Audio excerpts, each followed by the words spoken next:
barely. Got the triple C on this. So the mouthpiece. Should you be doing some mouthpiece buzzing every day? Of course you should. In many ways, the mouthpiece is definitely harder than playing the horn. And go further, lip buzzing by itself is harder than mouthpiece buzzing and the horn. So the mouthpiece is kind of halfway in between.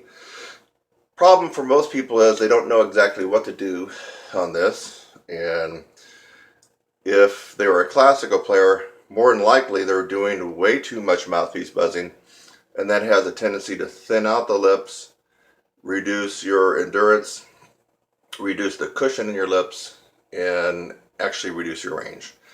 So I know a lot of classical players that will say that they buzz their mouthpiece a half an hour before they even touch their horn, or they buzz their mouthpiece an hour before they even touch their horn. Ooh. Yeah, that's going to keep you right in the classical arena permanently. I mean, you're not going to ever be able to do jazz or rock or lead or do recording sessions or be that A-list player, because it's going to keep your range down. A lot of times it thins out your sound, so you don't have this big brassy sound. But yet, so where's the fine line in mouthpiece buzzing? There is a fine line. So you can use this as a useful tool. It also is a little bit of an ear trainer. Enhances your flexibility, and if done properly, you can start to use it to bump up your range just a little bit. Like lip buzzing, I wouldn't really call this a poison. Lip buzzing can definitely be a poison if you do way too much of it. I mean, it can just totally kill you off. Mouthpiece buzzing, to some extent, yes, it's not near as potent as the lip buzzing, but the sweet spot is where and how much. Okay, what do you need to be doing on the mouthpiece? Well, I'm just going to give you a few tips here. I've already given you one. Number one, don't be that person that is mouthpiece buzzing a half an hour to an hour a day before you practice. That's a no-brainer. You're going to end up being a more anemic, weaker player. Maybe your ear training might be better, but everything else is going to be worse. So don't be that guy or gal that buzzes on this thing for an hour before you do anything. You're going to be worse range and power wise. Like that, I'll guarantee you. The second thing is a couple things you might want to consider in the mouthpiece buzzing would be scales, arpeggios, and then being able to pick out some certain notes. And I think you already heard me did that. But just a simple one I think that's doable for a lot of people is just to do the C major scale. Concert B flat.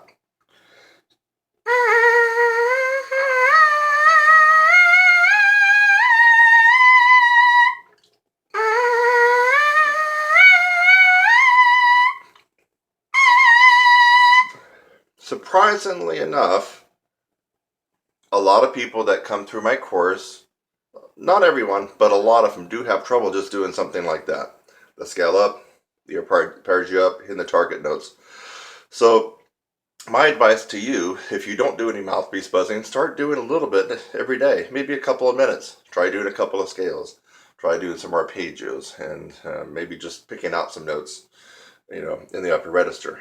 If you're already doing mouthpiece buzzing and you're one of those persons that wakes up and does this for a half an hour to an hour, I'm telling you, if you want to play something else besides brass quintet or third cornet part in your concert band, you're just going to have to stop that. You really are. You got to tone the mouthpiece buzzing all the way down. Use this as a tool to build and not as your meat and potatoes. This is the guy that you need to be playing. If you're going to be playing for half an hour, you play this guy. This one here, maybe up to 5 minutes, maybe 10, maybe 10 minutes. You're kind of pushing it. But somewhere right around there is a sweet spot. Yeah, my bet is if you haven't done the mouthpiece and you start doing a little bit, you will notice something positive happen in your playing. Could be that your notes lock a little bit better, they slot better. Could be your flexibility is a little bit better. On the flip side of the coin, if you've been doing too much of this, you back off down to 5 or 10 minutes a day and start doing some of the stuff I just talked about. You too might start to notice, wait a minute, my range is going up, my power is coming back, my tone's coming back. So there are some benefits. It just depends on what side of the fence you are on when it comes to mouthpiece buzzing. This is for all brass instruments, by the way. So anyway, I'm Kurt Thompson. I hope you found this helpful. I guess one thing it just occurred to me is when it comes to mouthpiece buzzing, you can't really use a significant amount of pressure. I mean, you can, but not like the horn. I mean, even when I was doing the, see, we got a C there? Should be. They're pretty close.